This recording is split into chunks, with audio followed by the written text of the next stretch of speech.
नमस्कार, आप देख रहे हैं एसटीवी न्यूज और मैं हूं विश्वजीत झा। इस बुलेटिन में हम चर्चा करेंगे आज दिन भर की अहम खबरों की, लेकिन सबसे पहले हेडलाइंस। मोतिहारी में निजी कंपनी के सुरक्षा गार्ड ने सहकर्मी को मारी गोली, इलाज के दौरान हुई मौत। पश्चिम चंपारण के मझौलिया में दिन दहाड़े चली गोली, अज्ञात अपराधियों ने अधकपरिया पंचायत के सरपंच को मारी गोली। मामले को लेकर जांच में जुटी पुलिस। रतनमाला पंचायत स्थित लकड़िया माई स्थान के समीप की है घटना। पूर्वी चंपारण जिलाधिकारी और पुलिस अधीक्षक ने किया मोतिहारी सेंट्रल जेल का निरीक्षण। आपत्तिजनक सामान की तलाशी के साथ ही कैदियों की शिकायत और सुविधाओं की भी हुई जांच। ढाका के करमुआ में क्षतिग्रस्त पुलिया दुर्घटना को दे रहा है आमंत्रण। पुलिया निर्माण कार्य नहीं होने से ग्रामीणों ने विभाग के प्रति जताया आक्रोश। मझौलिया के बैठानिया भानाचक पंचायत में वार्ड सभा की बैठक कर विकास कार्यों की दी गई जानकारी। मैट्रिक उत्तीर्ण छात्रों को भी किया गया सम्मानित। गेहूं की उपज का आकलन करने खेत में उतरे शिवहर डीएम। गेहूं काटकर किया क्रॉप कटिंग का शुभारंभ। सुगौली प्रखंड के फलोरिया में डंपिंग सेंटर निर्माण के लिए भूमि पूजन संपन्न। स्वच्छ भारत मिशन के तहत फुलवरिया पंचायत का हुआ है चयन। मुखिया बोले, प्रयास है चंपारण में नंबर 1 बने हमारा पंचायत। और इंदिरा आईवीएफ ने पूरे किए 1 लाख सफल आईवीएफ प्रोसीजर। नन्ही खुशियां थीम पर मोतिहारी सेंटर में हुआ कार्यक्रम का आयोजन।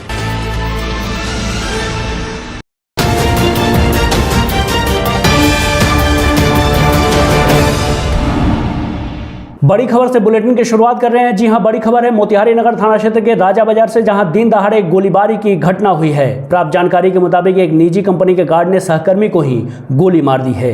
गोली लगने से सहकर्मी गंभीर रूप से पहले घायल हुआ, जिसे इलाज के लिए सदर अस्पताल में भर्ती कराया गया, जहां इलाज के दौरान उसकी मौत हो गई। मृतक की पहचान जिले के योगापट्टी प्रखंड के विश्रामपुर गाँव निवासी रमेश कुमार दास के रूप में हुई है। घटना के संबंध में बताया जा रहा है कि सिक्योर कंपनी में कैश ऑफिसर के रूप में रमेश कुमार दास काम करता था, जो कैश कैरी कंपनी है और एटीएम में कैश लोड करती है। उसी कंपनी में आरोपी गनमैन सुरक्षा गार्ड का काम करता था और कैश वैन की सुरक्षा को लेकर गन के साथ रहता था। बुधवार को कंपनी की गाड़ी आईडीबीआई बैंक के पास एटीएम में रुपया डालने आई थी। उसी समय किसी बात को लेकर रमेश दास और गार्ड में बकझक हो गई। बात बढ़ने पर गार्ड ने गन से रमेश कुमार दास को गोली मार दी, जिसके बाद गंभीर रूप से घायल व्यक्ति को आनंद फानन में उसे इलाज के लिए सदर अस्पताल लाया गया, जहां इलाज के दौरान रमेश ने दम तोड़ दिया। रमेश को गोली मारने के बाद आरोपी गार्ड फरार हो गया, जिसे पुलिस ने गिरफ्तार कर लिया है और उसके हथियार को भी जब्त कर लिया गया है। इधर घटना की जानकारी मिलते ही पुलिस घटनास्थल पर पहुंच मामले की जांच शुरू कर दी है। सदर डीएसपी अरुण कुमार गुप्ता के अनुसार घटना की जांच चल रही है और गिरफ्तार आरोपी से पूछताछ के बाद ही घटना के कारणों का पता चल सकेगा। घटना हुआ है कि रात थोड़ा बहुत बात हुआ इन लोगों में तनख्वाह में और टाइम का बात हुआ, उसके बाद मामला शांत कर दिया गया। आज बोला वो आदमी की आज से इसको नहीं उठाना है, बकझक करता है तो इसको नहीं उठाना है। उसके बाद ही सुबह अपने से आया है, बातें कहानी हुआ है। उसके बाद जाके बेचारा अपना गाड़ी में बैठ गया। कौन बैठ गया? कस्टोडियन जिसको ही मारा है वो आदमी कस्टोडियन। हाँ, वो जाके गाड़ी में बैठ गया, कुछ नहीं बोला। फिर ही उतार के उसको धापड़ से मारा। मारने के बाद फिर वो कुछ नहीं बोला, जाके गाड़ी में बैठ गया। उसके बाद ही गोली चला दिया जाके। कौन गोली चलाया? गार्ड गोली चलाया। कौन गाड़ी पे बैठे हुए थे वो? सिक्योर भाई था। वो गाड़ी किस काम में आता है? कैश वैन है। कैश वैन है आपका? अब क्या है कैश वैन? ड्राइवर। आप ड्राइवर, क्या नाम है आपका? मुन्ना प्रसाद साहब। मुन्ना प्रसाद साहब। किस बैंक का कैश वैन पे जाते हैं? हम लोग तो रिसीव करते हैं एसबीआई से पैसा। एसबीआई से नंबर 1 एटीएम में लोडिंग करते हैं। अच्छा, तो अभी क्या हालत है जिसको गोली लगी है? हॉस्पिटल में जाने। गोली जिसको लगी है वो कहाँ के रहने वाले हैं? बेतिया का है। बेतिया के रहने वाले हैं। उनका क्या नाम है? रमेश कुमार दास। रमेश कुमार दास। आपसी विवाद और लखनऊ गोली चला दिया। कौन? वो गार्ड से गोली चलाया किस पर? बैंक का कोनो स्टाफ था। तो आदमी जिंदा है कि मर गया? वैल्यू सर्विस प्रोवाइडर हैं जो एटीएम में कैश लोड करते हैं। कैश लोड करने वाले रमेश दास थे। उनका एक्स मिलिट्री मैन जो सिक्योरिटी के लिए उनको इंगेज किया गया था, एक्स मिलिट्री मैन है। उनसे कुछ विवाद हुआ हरिंदर कुमार मिश्रा से। उसी में हरिंदर कुमार मिश्रा ने रमेश दास को गोली मार दिया है। घटनास्थल पर ही उसकी मृत्यु हो गई है।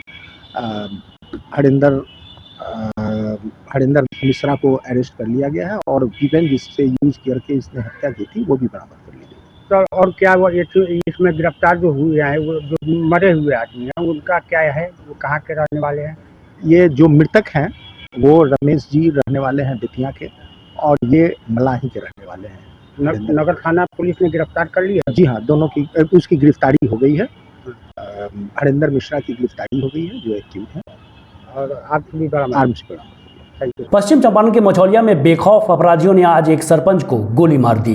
जानकारी के मुताबिक मझौलिया थाना क्षेत्र के रतनमाला पंचायत स्थित लकड़िया माई स्थान के समीप का क्षेत्र दिन दहाड़े गोलियों की तड़तड़ाहट से गूंज उठा। घटना के संदर्भ में बताया जाता है कि पूर्वी चंपारण जिले के रामगढ़वा थाना क्षेत्र अंतर्गत अधकपरिया पंचायत के सरपंच मोहम्मद हाफिज सईद अपनी बुलेट मोटरसाइकिल से पंचायती करने के लिए लोहियरिया जा रहे थे। इसी क्रम में रतनमाला पंचायत स्थित लकड़िया माई स्थान के समीप पहुंचे, जहां पूर्व से घात लगाए अपराधियों ने उन पर गोली चला दी।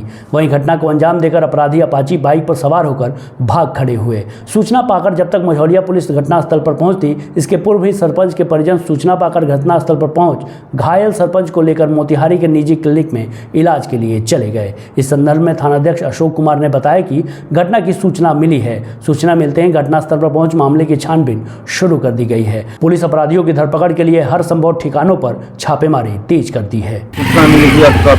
सरपंच हाफिज साहब को कोई दो अज्ञात व्यक्ति द्वारा गोली मार दी गई है, जिन्हें इलाज हेतु रामनिया पहुंचाया हुए हैं। परिजन उनके साथ है और इलाज चल रहा है। स्थिति अभी चिंताजनक नहीं है और अनुसंधान हम प्रारंभ कर चुके हैं घटनास्थल से ही। घटनास्थल पर कोई क्लू मिला है कि नहीं सर? घटनास्थल से ही अनुसंधान प्रारंभ हो चुका है। अभियुक्त की जानकारी हमको इनपुट मिला है, अब छापामारी में निकल रहा है। पूर्वी चंपारण जिला दंडाधिकारी सह जिलाधिकारी शीर्षद कपिल अशोक एवं पुलिस अधीक्षक डॉक्टर कुमार आशीष के द्वारा केंद्रीय कारा मोतिहारी का निरीक्षण किया गया। निरीक्षण के क्रम में कारा के अंदर पाकशाला में भोजन की गुणवत्ता को उन्होंने स्वयं देखा।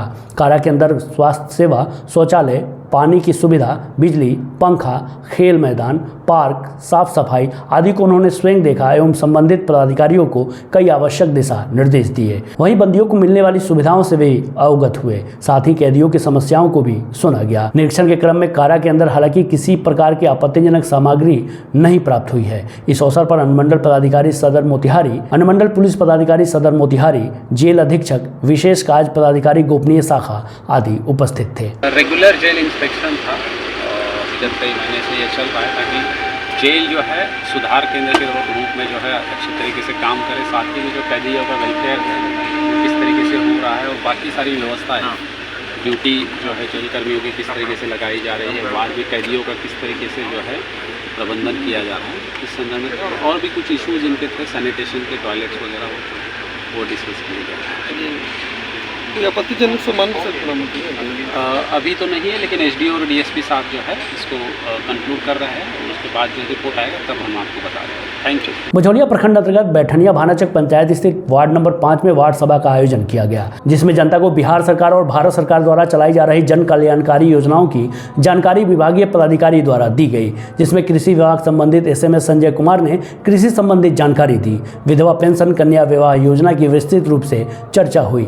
पंचायत सचिव चंद्रमणि शुक्ला ने बताया कि वार्ड के सभी लोगों को डस्टबिन दिया जाएगा, जो सरकार जल्द ही देने जा रही है। जिस परिवार के लोगों के द्वारा कूड़ा कचरा को सड़क पर फेंक दिया जाता है, उसे अब खुले में ना फेंक डस्टबिन में डालेंगे। इसमें स्वच्छाग्रही अमृत कुमार ने साफ सफाई पर विशेष बल दिया। आरटीपीएस के अजय कुमार पंडित ने सभी को वृद्धा पेंशन, कन्या योजना आदि की जानकारी दी। तत्पश्चात मैट्रिक परीक्षा में उत्तीर्ण छात्रों को सम्मानित किया गया। शिवहर जिले के कुशर पंचायत में गेहूं की उपज का आकलन करने खुद खेत में उतर गए जिलाधिकारी। डीएम सज्जन राजशेखर ने खेत में गेहूं का पौधा काटकर शुभारंभ किया तथा बताया कि जिले के सभी पंचायत स्तर पर संबंधित पदाधिकारियों की मौजूदगी में गेहूं की उपज का आकलन करने को लेकर क्रॉप कटिंग का शुभारंभ हो रहा है। डीएम ने बताया कि 50 वर्ग मीटर की फसल को कटाई करने के बाद प्राप्त गेहूं का वजन किया जाएगा। इस तरह से उस क्षेत्र की उपज का आकलन किया जाएगा। सांख्यिकी विभाग की ओर से हर साल फसल कटनी करवाकर उपज का आकलन किया जाता है तथा रिपोर्ट सरकार को भेजी जाती है। डीएम ने बताया कि क्रॉप कटिंग प्रयोग के आधार पर ही जिले में फसलों की औसत उपज और उत्पादन के आंकड़े तैयार किए जाते हैं, जिससे जिले में हो रहे उत्पादन की सटीक जानकारी हासिल की जाती है। डीएम ने बताया कि अंतिम आंकड़े परीक्षण के उपरांत राज्य स्तर पर कृषि निदेशालय जारी करता है। क्रॉप कटिंग के प्रयोग से प्राप्त उत्पादन के आंकड़ों के आधार पर क्षतिपूर्ति फसल बीमा की राशि निर्धारित की जाती है। मौके पर प्रखंड विकास पदाधिकारी राकेश कुमार, अंचलाधिकारी अजय श्रीवास्तव, कृषि पदाधिकारी, जिला सांख्यिकी पदाधिकारी शंभुनाथ शाह, प्रखंड कृषि पदाधिकारी, कृषि समन्वयक सहित किसान मौजूद थे। अभी हम कुशहर में है, अभी क्रॉप कटिंग एक्सपेरिमेंट का शुरुआत है, गेहूं का सीजन है जी। तो इस विपन्न में हम लोग क्रॉप कटिंग एक्सपेरिमेंट के रिजल्ट तो अच्छे ढंग से पूरे जिले में करना है। तो इसमें हम लोग 10 मीटर से 5 मीटर के एरिया में हम लोग तो उसको करेंगे, जिसके आधार पर, इसी रिजल्ट के आधार पर हम लोग फसल सहायता योजना और बीमा योजना, इस सारे का उसका रेट जो निर्धारित होगा ये सब इसी पर निर्भर रहता है। बहुत इम्पोर्टेंट है कि ये जो एक्सपेरिमेंट है वो सही किया जाए, तो सैंपल सही ढंग से होना जाए और ये सब कटने के बाद इसका जो वजन है ये सब ठीक ठाक हो। तो हम लोग इसी से शुरुआत है, बाकी पूरे जिले में हो ही रहा है। सभी पदाधिकारी को, हम वरीय पदाधिकारी को लगे हैं। आज हम डीडीसी, एडीएम है, सारे बीडीओस है, सबको मैं बता दिया कि अपने अपने सुगौली प्रखंड के फुलवरिया में डंपिंग सेंटर के निर्माण के लिए भूमि पूजन मुखिया अवधेश कुशवाहा ने नारियल फोड़कर किया। प्रखंड में स्वच्छता मिशन फेज 2 के तहत 2 पंचायतों का चयन किया गया है, जिसमें फुलवरिया पंचायत एवं दक्षिणी सुगांव पंचायत शामिल हैं, जिसमें ठोस तरल कचरा प्रबंधन को लेकर सीओ ने NS3 मिलने के बाद डंपिंग सेंटर का निर्माण कराया जा रहा है। पंचायत के 13 वार्डों में ठोस व तरल कचरा को वाहन से डंपिंग सेंटर में जमा किया जाएगा, जहां कचरा से कंपोस्ट बनाने का काम किया जाएगा, जिसके लिए संयंत्र लगाया जाएगा। उसके बाद खाद खेती के काम आएगा। मुखिया श्री कुशवाहा ने कहा कि पंचायत के सभी वार्डों में स्वच्छता कर्मी की नियुक्ति की गई है। वार्ड में जमा कचरों को डंपिंग सेंटर पर भेजा जाएगा। मौके पर जिला सलाहकार सतीश चंद्र, पीओ सतीश कुमार, कार्यपालक पदाधिकारी विकास कुमार, प्रखंड समन्वयक राम विनय कुमार, उप मुखिया पंकज जायसवाल, पंचायत सचिव प्रभु शरण, रोजगार सेवक पंकज झा, शैलेश कुशवाहा, भोलू श्रीवास्तव, रोशन कुमार, शिव शाह सहित ग्रामीण मौजूद थे। आज सोली ब्लॉक अंतर्गत फुलवरिया पंचायत में ठोस तरल अपशिष्ट प्रबंधन के हेतु चयनित पंचायत में सीओ साहब सेना से प्राप्त हुआ था, उसका भूमि पूजन आज किया गया, जहां डंपिंग सेंटर बनेगा। पूरे 13 वार्ड से यहाँ कचरा कलेक्ट करके यहीं पर डंपिंग होगा। मनरेगा के तहत पीओ साहब हैं, तो पीओ साहब के द्वारा शेड बनाया जाएगा। इसमें कचरा का विखंडन करके डंपिंग सेंटर जो होगा उसमें सूखा और तरल कचरा का रख रखा होगा, जिससे कंपोस्ट पीट बनेगा। उसी कंपोस्ट पीट से खाद बन के पंचायत अपना डेवलपमेंट के विकास करके बेच के। स्वच्छ भारत के तहत हमारा पंचायत चयनित हुआ है, उसके तहत आज हम लोग भूमि पूजन किए हैं और कुछ दिनों में इसका सारा कार्यक्रम शुरू हो जाएगा। इसमें सब सामान खरीदना है, पैदल रिक्शा, ई रिक्शा और सब सुरक्षा कर्मी को ड्रेस वगैरह, और हम लोग लगे हैं कि हमारा पंचायत चंपारण में नंबर 1 हो। मोतिहारी जिले के ढाका प्रखंड क्षेत्र अंतर्गत करमुआ पंचायत के वार्ड नंबर 2 के नजदीक पुराना पुलिया पूर्ण रूप से क्षतिग्रस्त हो गया है। यह क्षतिग्रस्त पुलिया एक बड़ी दुर्घटना को आमंत्रण दे रहा है। ग्रामीण सड़क को जोड़ने वाली इस पुलिया के क्षतिग्रस्त होने से छोटी बड़ी सवारियों के आवागमन में भारी कठिनाइयों का सामना करना पड़ रहा है। इस क्षतिग्रस्त पुलिया से गुजरने वाले वाहन चालक अपनी जान जोखिम में डालकर सवारियों का परिचालन करते हैं। वहीं विगत दिनों पुलिया को पार करने के दौरान ईंट से लदे एक ट्रैक्टर ट्रॉली अनियंत्रित होकर पलट गई।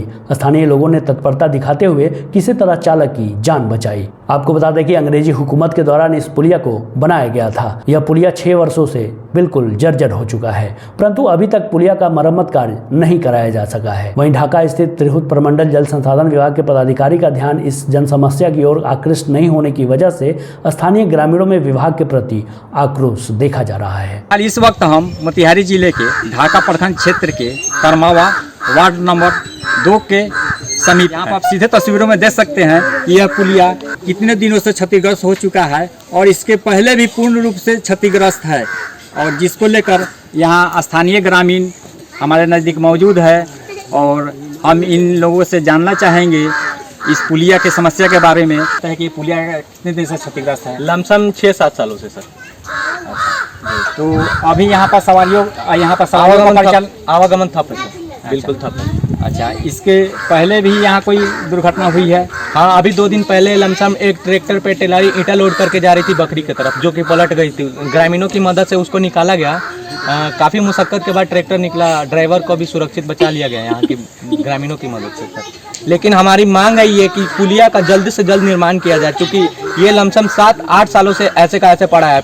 अभी लमसम कुछ दिन पहले चुनाव हुआ था विधायक का, उनके बड़े भाई मनोज जायसवाल जी, वो अभी जो हमारे वर्तमान विधायक है पवन जायसवाल, उनके बड़े भाई मनोज जायसवाल भी यहाँ पे आके इस पुलिया का देख करके इनको गए हुए हैं कि हाँ, वो बोले हुए थे कि हाँ बनेगा, जल्द से जल्द इसका निर्माण किया जाएगा, लेकिन अभी तक कुछ नहीं हुआ, कोई फायदा नहीं।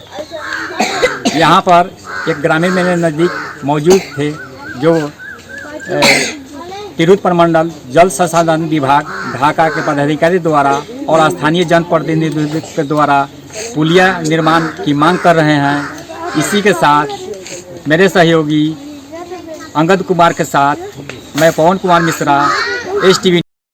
देश की सबसे बड़ी फर्टिलिटी चेन इंदिरा आईवीएफ ने उच्च सफलता दर के साथ 1 लाख सफल आईवीएफ प्रक्रियाएं पूरी करने का गौरव हासिल किया है। इस अवसर पर इंदिरा आईवीएफ मोतिहारी सेंटर में नन्ही खुशियां थीम पर कार्यक्रम का आयोजन किया गया, जिसमें मुख्य अतिथि के रूप में मोतिहारी IMA अध्यक्ष डॉक्टर आशुतोष सरन उपस्थित रहे। कार्यक्रम में केक काटकर उपचाररत और लाभान्वित दंपतियों को उपहार बांटा गया। इस दौरान डॉक्टर आशुतोष सरन ने क्या कहा, सुनिए। आज जो ये आयोजन है वो इंदिरा IVF वर्ल्ड स्टैंडर्ड का एक सेंटर है, जहाँ की इनफर्टाइल पेरेंट्स जो होते हैं, हस्बैंड वाइफ होते हैं, उनको बच्चे प्रदान कर की जाती है। आर्टिफिशियल तरीके से बच्चे के माँ और फादर के स्पर्म और ओवम को पिक करके उसको फर्टिलाइज करके उसी माँ के गर्भ में डाला जाता है। इसलिए ये सरोगेसी नहीं है। और नंबर 2 कि इसमें टेस्ट ट्यूब बेबी वाला भी काम नहीं है। इसमें जो भी है सो बिल्कुल नेचुरल तरीके से, कुछ प्रॉब्लम होने के कारण जिसको बच्चा नहीं हो रहा है उसको दिया जाता है ये काम करके। मोतिहारी लकी है, मोतिहारी शुरू से सौभाग्यशाली रहा है, गौरवशाली रहा है कि उसे कुछ न कुछ ईश्वर दे देता है, ऊपर वाला दे देता है। तो आज इंदिरा IVF का सेंटर भी मोतिहारी में है, जहां हम लोग सेलिब्रेट करने आए हैं 1 लाख बेबी के बर्थ के बाद। और मोतिहारी, पटना, मुजफ्फरपुर, बेगूसराय, गया, इसकी श्रेणी में अपना पूर्वी चंपारण का मोतिहारी आ गया। तो देर इसकी जो पॉपुलेशन है मोतिहारी पूर्वी चंपारण की, वो करीब 70 लाख 60-70 लाख के बीच में है। तो उसके लिए ये बहुत सौभाग्यशाली दिन है कि आज हम लोग यहाँ के ये सेलिब्रेट कर रहे हैं आपके साथ कि ये सेंटर भी यहाँ शुरू हो गया। इनफर्टिलिटी का इलाज एक ऑथेंटिक इनफर्टिलिटी सेंटर के से अब लोगों का इलाज होगा, सस्ते में इलाज होगा, गरीबों का भी इलाज होगा। वहीं इस दौरान इंदिरा IVF के बिहार हेड डॉक्टर दयानिधि शर्मा ने क्या कहा, वो भी सुनिए। आज इंदिरा IVF ग्रुप और इंदिरा IVF संस्थान के द्वारा पूरे भारतवर्ष में हम लोग 1 लाख पॉजिटिव सक्सेसफुल IVF का प्रोसीजर किया है, और उस चीज़ को हम लोग एक खुशी के रूप में सेलिब्रेट कर रहे हैं हर एक सेंटर पे। तो आज उसी के लिए हम लोगों ने इसका आयोजन आज मोतिहारी सेंटर में किया था। और अभी हमारे पूरे देश भर में 107 शाखाएं हैं, 107 ब्रांचेज हैं पैन इंडिया। और उसके साथ साथ अगर हम बिहार में बात करें तो बिहार में टोटल 7 सेंटर्स हैं। और हमारा ये सपना है, हमारे जो चेयरमैन हैं डॉक्टर अजय मूडिया और उनके बेटे डॉक्टर क्षितिज मूडिया और नीतीश मूडिया, सबका सपना है कि हम बिहार के हर एक डिस्ट्रिक्ट में एक IVF सेंटर की शुरुआत करें। इसलिए मैं आह्वान करूंगा हर एक डिस्ट्रिक्ट के डॉक्टर्स का, जो भी इंटरेस्टेड हैं वो डेफिनेटली इंदिरा IVF को कंसल्ट कर सकते हैं। और हम लोग कोशिश करेंगे कि उस डिस्ट्रिक्ट में हम लोग एक IVF सेंटर की शुरुआत करके वहाँ के जो लोकल पब्लिक हैं, जो लोकल वहाँ के पेशेंट हैं, उनको एक विश्व स्तरीय सुविधाएं उनके क्षेत्र में ही प्रदान की जाए। वहीं इस उपलब्धि पर इंदिरा IVF मोतिहारी के सेंटर हेड डॉक्टर मोहसिना ने भी प्रतिक्रिया दी। जी हाँ, हमारी 1 लाख IVF जो है वो सक्सेसफुली पूरी हुई है, जिसके वजह से हम आज यहाँ सेलिब्रेशन कर रहे हैं। आज के लिए बस इतना ही। STV न्यूज़ पर प्रसारित होने वाली खबरें, प्रोग्राम्स आप GTPL के चैनल नंबर 900 पे 185 और डेन के चैनल नंबर 155 के साथ साथ आप अपनी सुविधानुसार मोबाइल फ़ोन पर भी देख सकते हैं। अगर आप हमें यूट्यूब के माध्यम से देखना चाहते हैं तो HTV न्यूज़ के ऑफिशियल यूट्यूब चैनल को सब्सक्राइब करें और बेल आइकॉन दबाकर ताज़ा वीडियोज़ की नोटिफिकेशन प्राप्त करें। फेसबुक पर जुड़ने के लिए HTV न्यूज़ के फेसबुक पेज को लाइक करें और ट्विटर पर HTV न्यूज़ को फॉलो करें। तमाम लेटेस्ट अपडेट के लिए देखते रहिए उत्तर बिहार का सबसे तेजी से उभरता हुआ न्यूज़ चैनल HTV न्यूज़, सच की आवाज़। नमस्कार।